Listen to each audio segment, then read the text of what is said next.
Okay, welcome to ImageCon 2021 and to our opening keynote session, More Than Socks, How Bombas Built a Successful Multi-Category Apparel Brand with Purpose.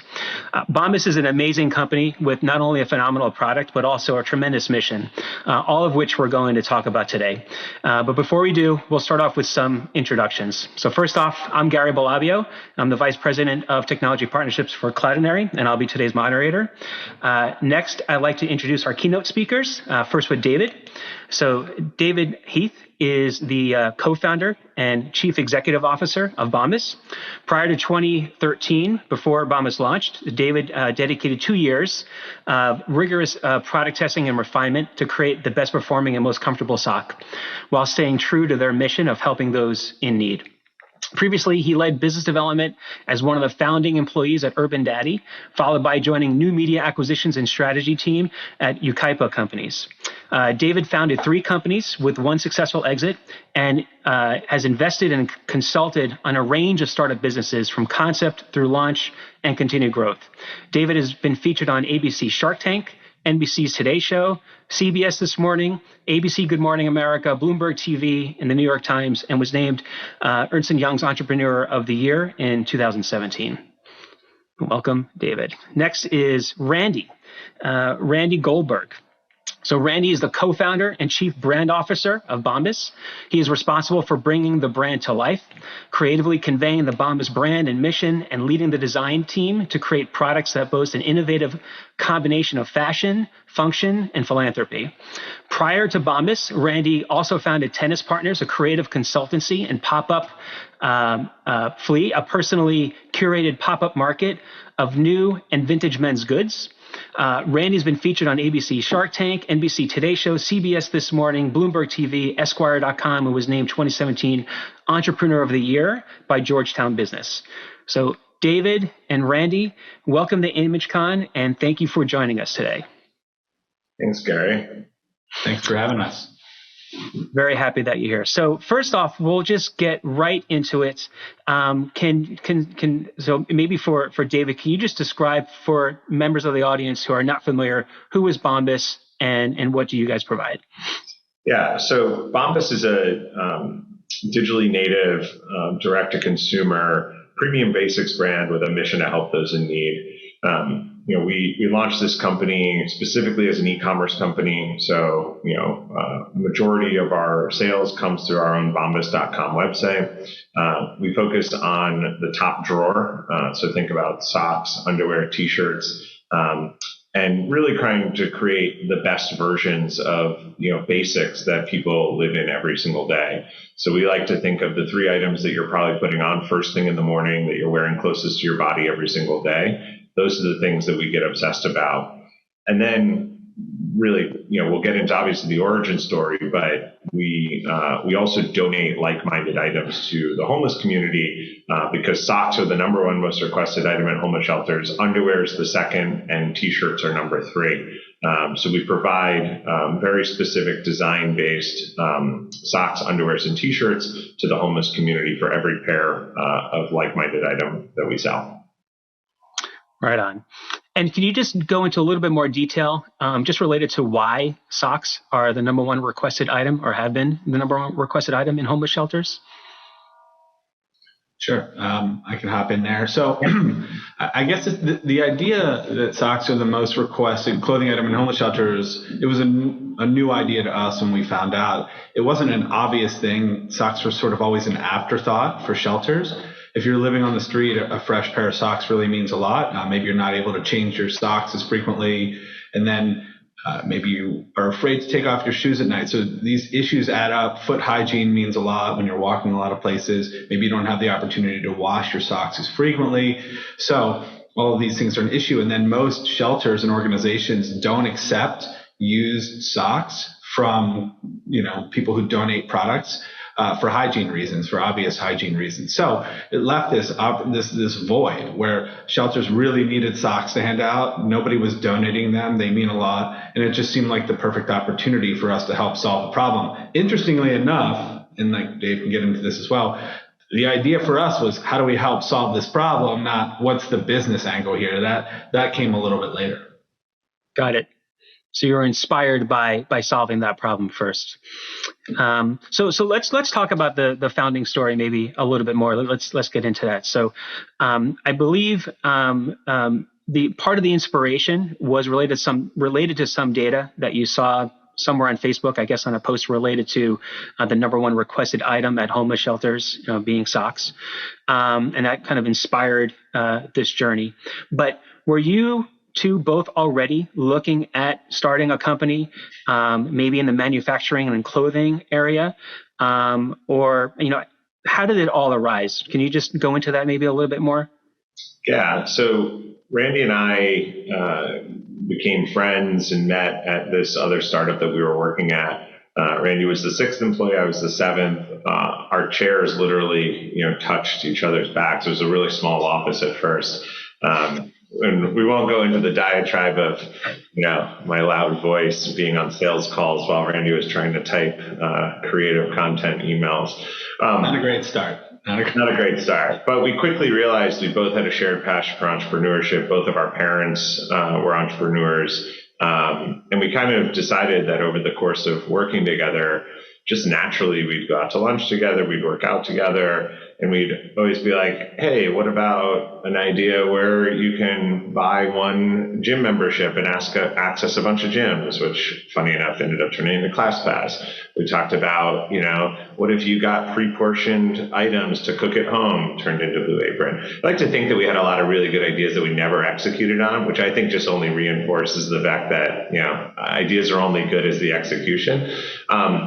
And that's ultimately what led us to Bombas, which is weird because we didn't approach this like in some B school lab, right? We weren't like, all right, let's do research and figure out like what industry has high margins, low brand loyalty, high repeat rates, opportunities for disruption. It's funny that the idea that we thought was probably the least likely idea to be the one that we ended up sticking with was the one that kind of came about the most organically. And so I was scrolling on Facebook one day and I came across a quote that said socks were the most requested item at homeless shelters.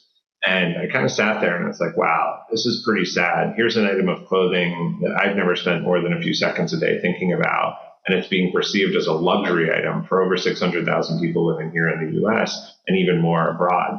And I remember walking over to Randy's desk and I was like, hey, do you know socks are the most requested item at homeless shelters? And of course he was like, no, I didn't. But I saw a similar reaction in him where he was like, wow, that's pretty sad. Like such a simple item that we don't spend any time thinking about is really needed in a community of a lot of people living in our own backyard. And so that got us starting to think, okay, well, we see the success of Tom's, right? They were donating shoes. Small little eyewear company at the time had launched Warby and they were donating eyewear, right? And we were like, okay, well, what if we donated socks for every pair of socks we sold? And we created a fun little sock company. And the idea wasn't to sit there and be like, how do we create the next $1 billion global apparel brand? It was like, how do we just solve this simple problem in our backyard? And naturally, I think due to our own interests, we got kind of obsessed around like, okay, well, if we're going to do this, how do we create the best product? How do we create the best customer experience? Let's create a brand that feels really exciting and fun and inclusive. Let's try to make a brand that feels inclusive to a very broad audience, but also still feels cool and relevant. And I'm sure Randy can talk a lot about, how he did that, but, it was that's how we got kind of inspired and started. And again, I think part of our founding story was we kind of just took it, step by step. We didn't run out and go, oh my God, let's go raise $5 million, right? We scrabbled together a few $1,000 and, hired a kid from NYU to shoot a video for our Kickstarter campaign. And Indiegogo, we launched on Indiegogo. And we were like, let's see what the world thinks. And we ended up doing $25,000 in our first day. We did $150,000 in the 30-day campaign. And we're like, wow, I think we really have something here. And then we kind of started to organically build it from there. Got it. And then you spent 2 years then trying to design, basically with designing a sock, basically designing the product. And were you designing that with like general end users and consumers in mind, or were you thinking about, homeless people and their needs? Like what was the divide there? Yeah. Honestly, it was a little bit both, but I think from the consumer standpoint, there was that moment of inspiration and the idea, and then we started working on how can we solve the problem, and then we started to look at the industry, and we realized that basically athletic socks hadn't changed in 50 years, right? You would walk into a store and there'd be black socks or white socks, and they felt like cardboard. And just, even for people who cared about what they wore and thought about where these things came from, and socks were sort of the last thing you thought about, even if you cared. And we realized that there was an afterthought. Even the companies who made socks didn't care about socks. It was just something that people, added on as an item at the register. And we just thought, there's got to be a better way. So I don't know. We didn't have experience. We weren't industry veterans. And I think that really helped us bring a consumer lens to the product development phase. Like you said, it took us 2 years. And if we were developing a product now, it wouldn't take 2 years unless it was something super complicated. But at the time, it really did us a great service in that we had the space and the time to think through it. We let ourselves solve little problem after little problem. And eventually all those little problems that we were solving added up to something that felt materially different. And we put on a product and we were like, this is incredible.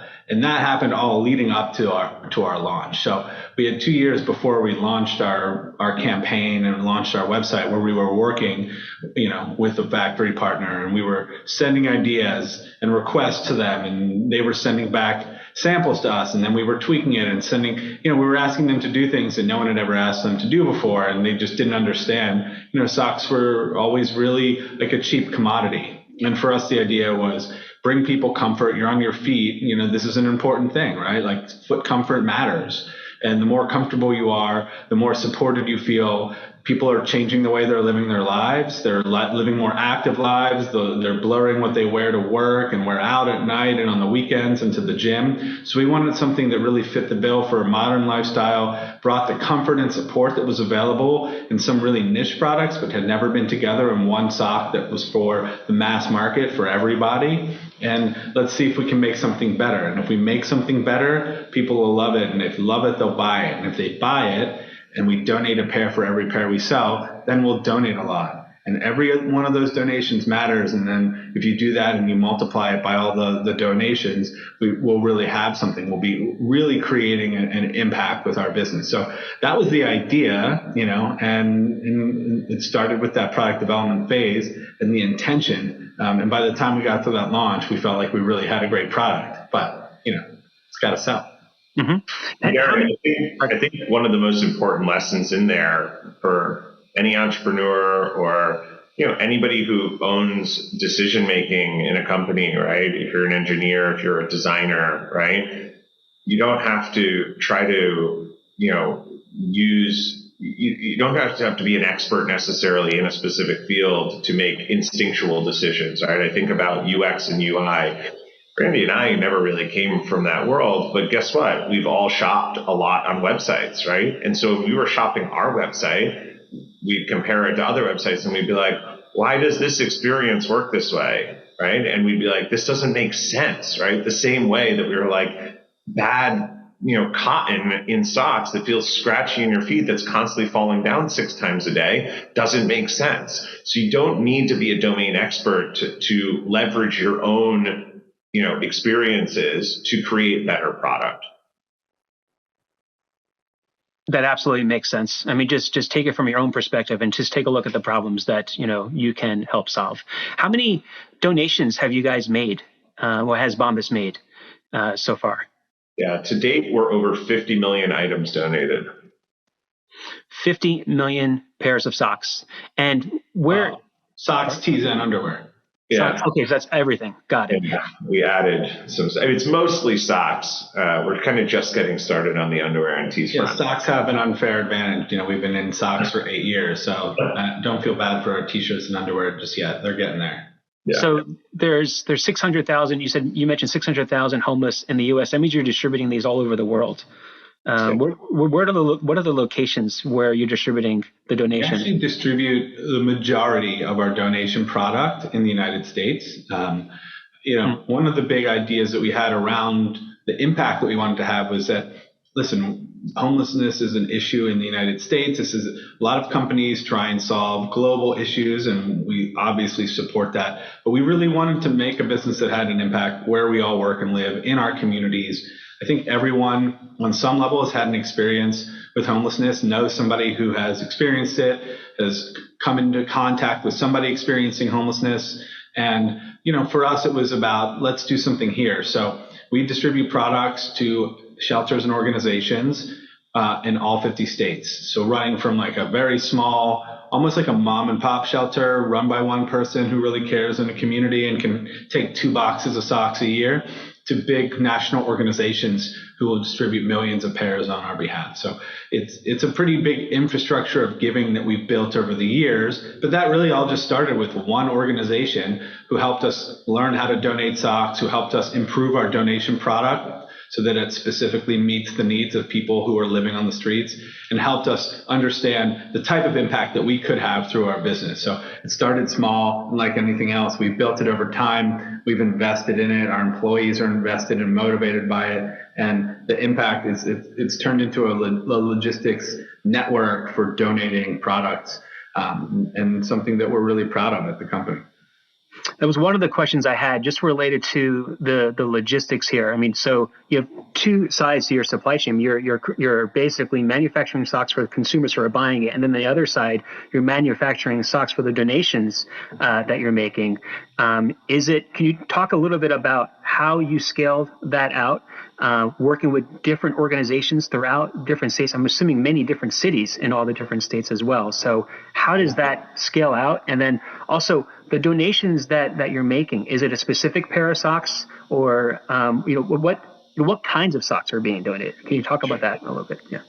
Yeah. So our donation, it's interesting. When we first started, we donated exactly the same product that we sold, right? And the thinking was, we want anyone in the homeless community or someone at need to feel the same level of comfort and joy that our paying customers, get. And, interestingly, we were living here in New York City, and we were out handing out socks, and I had this gray and pink pair, and this gentleman was like, "Hey, do you have just a solid black pair?" Right? And I was like, "Oh, we don't make solid black socks." He was like, "Oh, it would help. I don't really want to show any color, and darker colors help show less visible wear." And that got me thinking, okay, let's reach out to our giving partners and help them develop a sock specifically for the homeless community.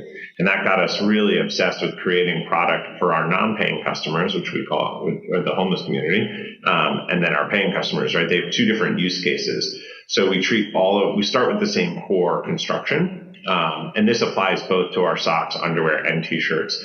We take the same core construction of the product that we sell, and we treat it with an antimicrobial treatment to prevent the growth of fungus and odor. We reinforce the seams for greater durability, and then we use darker colors to help minimize visible wear.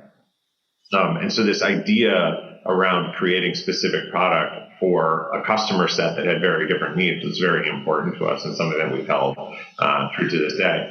On the logistics side, it's not all that different, weirdly, to distributing socks to our customers, right? We've got a network of 3,500 giving partners, which kind of grew organically. We would do a press opportunity on the Today Show, and someone would send us an email and be like, "Oh, I run a shelter in Topeka, Kansas. How do I get donation socks?" And so just to field them one off. Now we have a donation, request form, from different, anybody can apply and fill out. And then we've got a team built internally that reaches out to them, understands their needs. They want men's socks, women's socks, kids socks. They need ankles. They need, calf socks. And then they work closely with our operations team who runs our warehouse to ensure that, socks get distributed to the right places. Gotcha. That's amazing. And it's amazing that you actually studied the needs of the homeless people that you were distributing socks to as well, to understand, and thinking about them and what they would need in a pair of socks as well. So Incredible. Now, talking a little bit about the, I guess, when you first launched. So when you first launched your direct-to-consumer site, you launched it on Shopify, I believe. And what was the experience like when you first launched the website? And can you talk a little bit about that? Yeah, so we actually did not launch on Shopify at first. Okay. Huge mistake.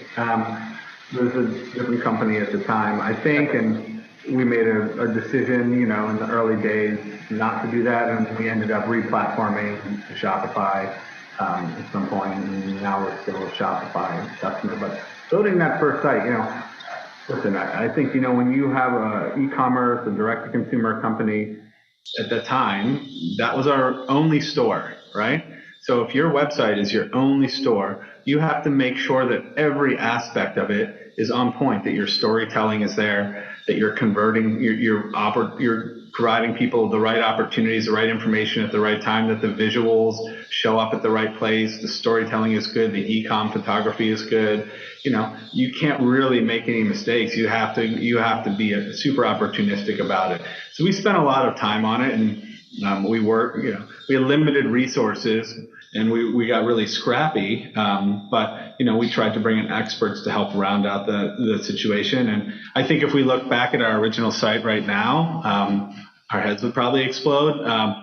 Things have changed a lot, but it's a journey, right? And I think that's also maybe a good reminder that everything's gonna change when you're launching a business. And you can't make perfect the enemy of good, but you have to put something out there that works and that meets the expectations of the moment and the baseline expectations about how things should function and work. And everything else that you put on top of that, that's where you separate and differentiate yourself. But yeah, it was a scrappy time for us. We'd bring our own clothes to photo shoots, and we would we were only showing like from the knee down, so we were comfortable using our own legs and not hiring models and not having a wardrobe and having friends photograph things in different apartments, and occasionally just having to use clip art and crazy things we would do at the beginning that you would never expect from a company that's our size now. But at the time you do what you can to make it work, right? That's how this stuff works. Yep. It's fun times about the startup story. So you said, when you think about, if you were to think about your original site, your head would probably explode. What are the key differences? I mean, is it mostly on the imagery side, on the video side, how rich the experience is? What would you say? I mean, it's probably on every side. Yeah. From the basic foundation and the back end to the images and the way that we told stories and the copy. But yeah, I mean, images have changed. The asset requirements alone have scaled tremendously as the business has scaled, as our line has grown. When we first started, we had 8 socks. That were men's and women's, they were 4 colors. That was it. And, even that felt like a heavy lift at the time. Now our product catalog has expanded tremendously. We sell a ton of different styles and SKUs and socks, tees, underwear, slippers. And then in addition to that, we take our mission storytelling very seriously. We want to make sure that everybody understands why our business exists, but we don't want to overburden them with story as they're going through the site experience. So it's like you gotta have all the right things in the right places, and you have to be able for everything to be super fast and light as well, but also deliver a great experience. That's a balance that we probably didn't think about when we were first launching the site. Mm-hmm. Gotcha. And is that something that you measure the value of today with respect to the visual content? Are there KPIs, that are related to the experiences that you're providing with the visual content that you're tracking today? And yeah, I mean, what's that, Dave? I just think I think obviously the big ones are kind of site speed, site load, which all honestly just ladder up to conversion, right? Conversion rate is the key, e-commerce site metric, right? And everything that we do in service of kind of thinking through how do we make the journey easier, faster, how do we get product discovery better, how do we make sure that people are finding what they want when they get to the site, and then also sharing with them stuff that they maybe didn't know they wanted, but eventually end up getting. And then making sure that process is clear and moves, in an obvious way. Yeah, that's a great point I think Dave made, is everything ladders to conversion rate. I think sometimes companies get overburdened with too many KPIs, right? And that can create confusion, that can create unnecessary work. I think if you have great people working at your organization who understand how their job function sort of plugs into the rest of the organization and the greater mission of the company and the goals, then if you can simplify your KPIs, they'll understand how to work against something like that. And then you get interesting ideas that you could never have thought of yourself. So if we talk about conversion rate and somebody comes up with something, like that's what we're looking for in our organization, or people who can think of interesting ways to bring ideas and to help solve problems in service of simpler but larger scale, kind of leading KPIs. Mm-hmm. Gotcha. So just to bring it back a little bit to when you first launched and the marketing that you did, I'm a little bit curious about that. I believe when you first started, you used email marketing and paid social channels, besides fundraising on Indiegogo, getting the word out that way. So those were the platforms that I believe you were using. So I'm curious about how that evolved from then, and also how it's evolving today. Are you still using those channels today, the social media channels? How that's evolving, especially with the likes of like TikTok experiences, short form video experiences, the expectations that users have with those, how that's evolving your advertising and marketing strategies? Yeah, I think, when we started, I think this is more of a story of time, right? And then, ultimately with the main goal of scale, right, over time. When we started, we kind of started at this really perfect time, which is why I think you've seen a lot of really big e-commerce brands like us, Goldberg, Warby, Glossier, big come out of this kind of generation, all kind of started around the same time, 2011, 2014 timeframe. And this is the time when, the Facebook ad platform had gotten mature enough from a, technology standpoint that you could really leverage it if you knew how to. But all the big guys, right, the Home Depots, the Best Buys, all the Fortune 100 companies hadn't moved really any budget over there. So it's kind of this like early day gold rush mentality where like we were harvesting CPAs of like $6, $7, $8, for the first year. And then the next year went into like the teens, and then the next year went to the 20s, and then the 30s and the 40s. And, now it's kind of stabilized out in kind of 50s and 60s. But that's become the new starting point for a lot of new brands launching today, right? Which is like you launch on Facebook and they're seeing these incredibly high CPAs, which is making it far more expensive and far more difficult to find scale because it's just a much more crowded environment. So naturally over time, I think one of the things that we did well early on was making sure that we didn't become too reliant on one platform, right? And so I think in like year 3, we've kind of given this mandate, or the marketing team had come up with this, mandate to slowly, diversify ad channels, year over year, kind of away from Facebook. The irony is that Facebook continued to scale, so year over year dollars would always increase with Facebook. But as we introduced TV and search, and other social platforms, and audio, direct mail and out of home, it started to represent a smaller portion. Still is probably the single largest. Facebook is probably still the largest ad channel from a total spend perspective. But it's a much smaller piece of the overall pie. And there's some other kind of big juggernauts in there with search and TV. And that's one of the reasons that I think we've been able to survive. And I think for other reasons, great creative, and obsessive, attention to ROAS and return on ad spend, and efficiency, but also our category has very little competition, high conversion rates, from a low consideration product set has allowed us to really scale our marketing across all of these channels in such an incredibly large and efficient way, where I think a lot of our peers kind of hit a wall and then moved into brick and mortar, which is another opportunity. But this is why, over 95% of our business is still through our bombas.com website today, and we do that profitably. Which again, I think a lot of other companies have struggled with kind of getting scale at our level. Right. So just a quick note, I believe there are some messages coming in from the audience related to the background noise. I believe that's coming from the Bombas office. I don't know if it's... Yeah, the fan on this computer is going nuts. Okay. I don't know what to do about that. So maybe I'll go mute and unmute.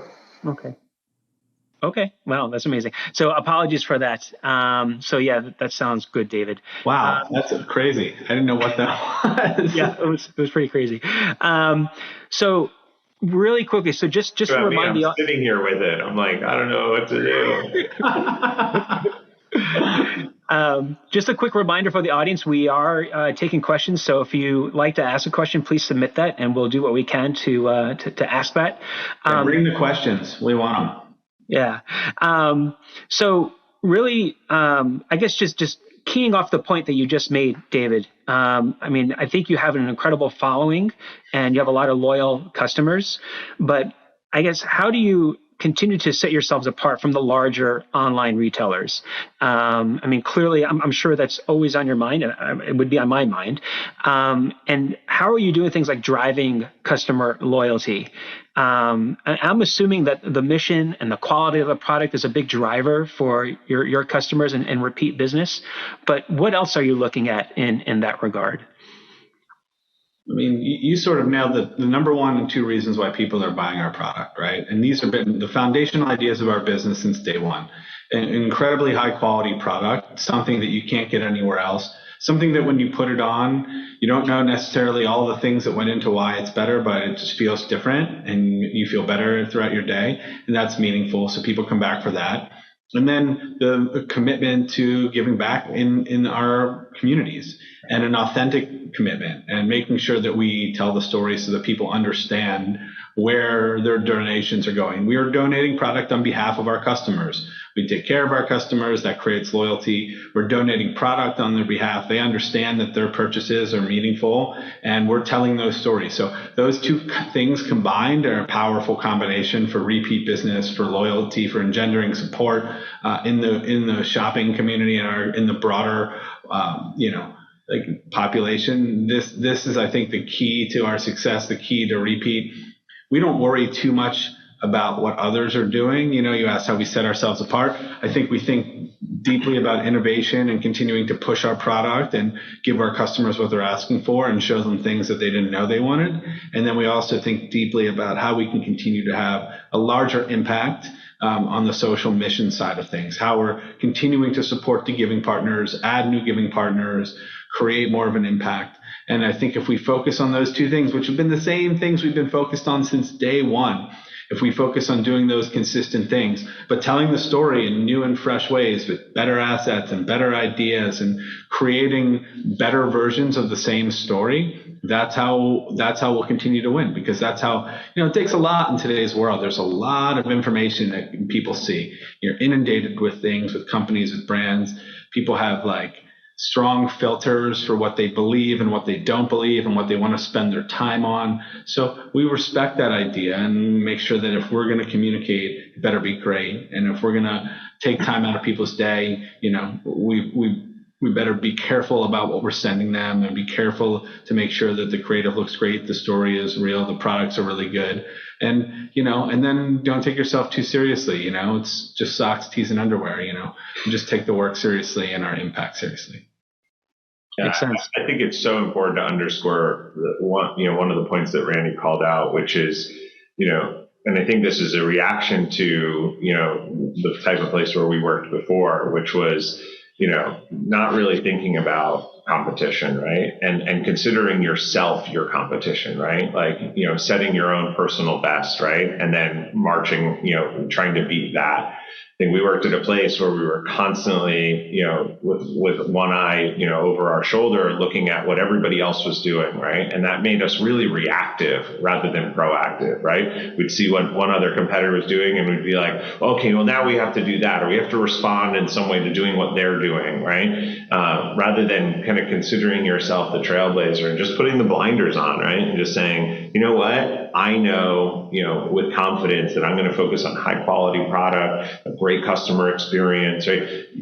Some of these things are so obvious, right? Because again, we're all consumers ourselves. So just think about what it's like to be a customer and what are the things that you value, and don't worry about what anybody else is doing, because again, you don't know what their balance sheet looks like. You don't know what their missions are. And who knows, they could have turned leadership over so many times. I think a lot about, the big companies that like we're disrupting, like a Hanes, Fruit of the Loom, a Gildan, a Jockey. We would never look at what they're doing, right? Because they're old dinosaurs, right? And we're innovating in a category that they've fallen asleep on. And so, we think about how can we hold ourselves to the highest standards possible and then meet or exceed those standards.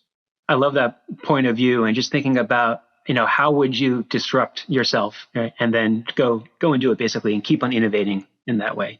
So we do have some great questions coming in from the audience. So I'll just go through some of these. So the first one is, what were your biggest challenges and eye-openers in expanding your business overseas to the UK? Wow, someone's paying attention. Love it.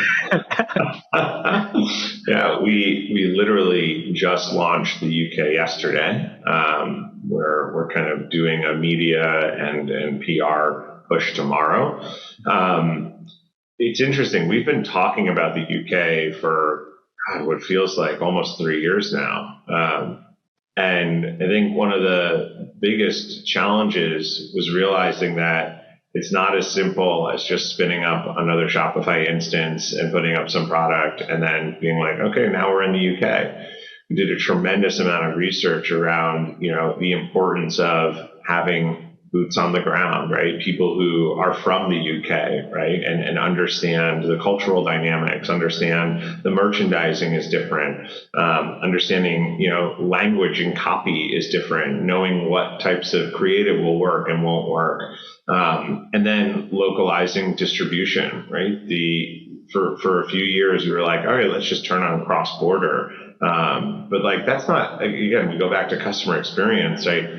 Our average customer here in the US gets a product within 1 to 3 days. The average customer in the UK on cross-border was getting it in 7 to 14, right? And then of course, Amazon's in the UK doing 1-day delivery, right? So the expectation, we weren't meeting that of the customer. And so we quickly realized, okay, well, we've got to open up a localized distribution center, to kind of meet, the customer's expectations.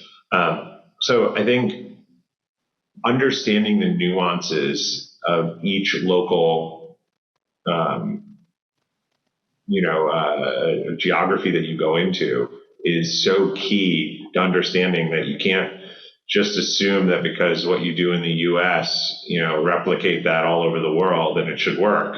I think some of the core basics are there, right? Which is deliver a high quality product, right? Focus on a great mission. But even localizing the mission in the UK, like they talk about it differently. The government helps out more there than our government does. So understanding these nuances, I think, again, allows you to bring a level of authenticity even when you're not from the UK, to say like, I did my work, I understand, I'm going to talk to you like I am, in the UK, and not just assume that, the customer should be treated the same way as a US customer. Makes sense. So follow up to that question is, are you planning online shops in more countries? Short answer, yes, we are. We're going to see how this launch goes. I think the important thing is, can we continue to have a great impact on the mission side of things? Can we find great local giving partners in the UK? How's that relationship going to work? How are people going to respond to the product? And based on our experience launching this, launching in the UK. We're already looking at other markets and trying to figure out what that is, but no announcements yet on where. But yes, we will be launching in other geographies, I promise, and more on that. Watch our social, and we'll keep you updated. Great. So the next one is related to, so what is your biggest piece of advice when it comes to maintaining brand authenticity on social media? So for this, this is an important question for me. I've been focused on this for a long time in my career. There's a lot of incentive to try and chase dollars through performance marketing and try and lean into things that work, even if they are not on brand for your company. You can do that and you might have short-term success, but I promise that is a dangerous way to run a business and to build a brand that people will know and love for a long time.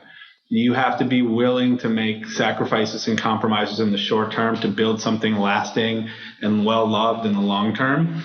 So understand who you are, why your product needs to exist, what the key things are that people like about your story, which may be different than the things that you care about. You do have to test and learn around different messaging, different visuals, different creative assets. Like, you've got to show people a lot of different things and lean into what works, but everything should be on brand. We've always had a rule here that all performance marketing needs to be on brand and all brand marketing needs to perform. We don't really have separate teams or thinking around that, which is not, I guess, a standard practice, which is what we've learned.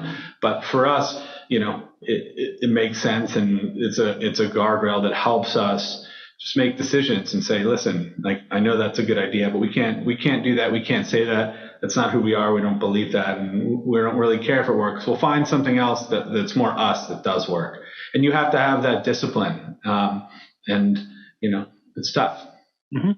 I think just on this, one of my biggest pitfalls that I tell any marketer, entrepreneur, whoever, to avoid is, don't just assume that because something's working for another brand that you can just, replicate and tack on, remove that piece of copy, plug your product in, and all of a sudden it's going to work.